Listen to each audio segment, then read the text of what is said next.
Hi, I'm Rashmi. I'm a face yoga and face sculpting expert. Recently, I got this face tool, the Kansa, from the Ayurveda experience, and I have been using it for my face massage, acupressure, as well as facial lymphatic drainage.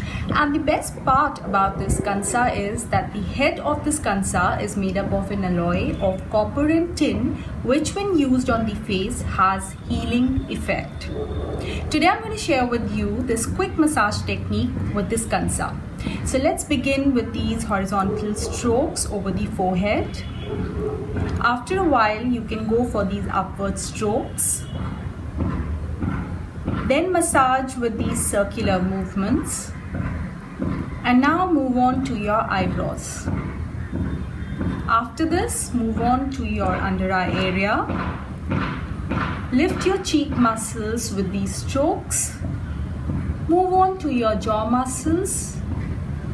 And then do some lymphatic drainage to prevent any kind of bloating or puffiness. Let's move on to the other side. Since we've already covered the forehead, we go in for our eyebrows, the under eye area, under your cheeks, your jaw muscles, and then some lymphatic drainage to fade away any kind of puffiness or bloating on the face. Don't forget your neck muscles with these upward strokes. And you're done with it. It doesn't even take 2 minutes. Get this Kansa, try this massage and see the facial glow in a couple of days.